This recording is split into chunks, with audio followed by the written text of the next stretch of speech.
Hello students, next हम discuss करेंगे exercise 14.2 question number 24। The simple interest on a certain sum of for 3 years is 2 to 5। देखो क्या कह रहा है इसके अंदर ये कि जो सिंपल इंटरेस्ट है certain sum of 3 years, 3 years के लिए 2 to 5 है। तो SI for 3 years equals to 2 to 5 rupees है या नहीं है? तो मुझे बताओ SI फॉर 1 ईयर कितना होगा? एक साल के लिए कितना हो जाएगा? 2 to 5 डिवाइड बाय 3। तो 3 7 जा 3 5 जा 15, 75 रुपीज हो गया। बताओ आया क्या समझ में? ठीक है भाई, यहां तक समझ में आ गया। SI for 1 year.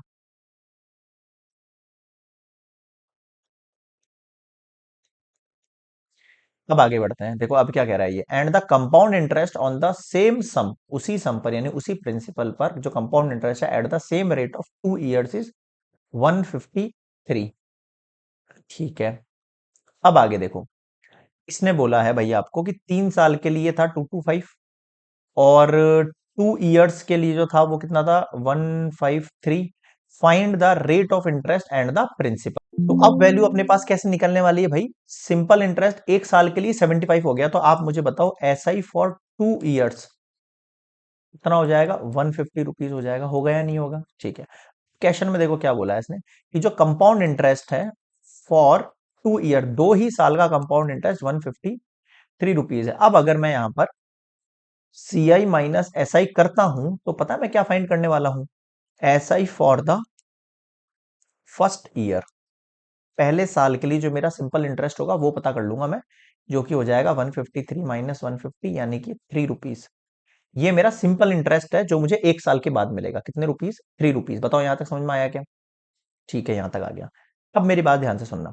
अगर मेरे पास यहां पर 3 रुपीज जो है मेरा यहां पर ऐसा ही निकल कर आया, सिंपल इंटरेस्ट निकल कर आया है एक साल के लिए 3 रुपीज, मेरे पास सिंपल इंटरेस्ट के लिए अमाउंट निकल कर आ गया 3 रुपीज। ठीक है। अब मैं क्या कह रहा हूं यहां पर, ध्यान देना। अगर मेरे पास यहां पर एक साल के लिए ना 1 ईयर, फॉर 1 ईयर SI की वैल्यू हो गई है 3 रुपीज, तो मैं बाकी वैल्यूज फाइंड कर सकता हूँ। बताओ प्रिंसिपल कितना होगा? पहले तो ये बताओ, एक साल के लिए प्रिंसिपल कितना है? 75 रुपीज। आर की वैल्यू हम पता करेंगे, टाइम पीरियड इसमें एक साल हो जाएगा। ओके। तो SI equals to P multiply R multiply T upon 100। तो SI की वैल्यू 3 है, प्रिंसिपल की वैल्यू 75 है, आर की वैल्यू पता नहीं 1/100। 4% आ गया आपके पास आर का वैल्यू। यहां तक बताओ समझ में आ गया क्या? यहां तक किसको क्लियर नहीं हुआ वो बताओ आप तो, है ना? अब मैं क्या कह रहा हूं आपसे, अब मुझे आर मिल चुका है, परसेंट, है ना? अब अगर मैं फाइंड करूं, find the rate of interest and the principal, rate of interest तो 4 मिल गया। अब मुझे प्रिंसिपल भी पता करके दिखाओ कि ये जो कंपाउंड इंटरेस्ट लग रहा है वो किस अमाउंट पर लग रहा है, वो किस अमाउंट पर लग रहा है। अब अगर मेरा प्रिंसिपल जो अमाउंट ये दे रखा, अगर मैं ऐसा ही मानूं एक साल के लिए ना, फॉर 1 ईयर, जो गिवन था सबसे शुरू में ना, फॉर 1 ईयर जो ऐसा ही मेरे पास गिवन था 75 रुपीज, इसके हिसाब से अगर मैं फॉर्मूला लगाऊं ऐसा equals to P multiply R multiply T upon 100, इस अमाउंट का प्रिंसिपल कितना होगा? तो 75 इक्वल्स टू P पता नहीं, R की वैल्यू 4, 1/100, 25 चल जाएगा। अब आप इसको मल्टीप्लाई कर दो, 75, एक second, 75 multiply 25, 1875, this is P। यानी कि हमने फाइंड कर लिया है इसमें। नेक्स्ट स्लाइड पर लिख दे उसे, यहां पर पॉज करके नोट करना।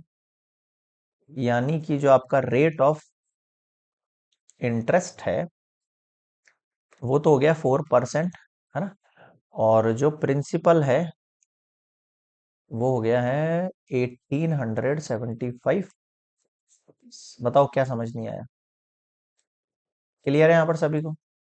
So this is complete question number 24। Next मिलेंगे 25 पर।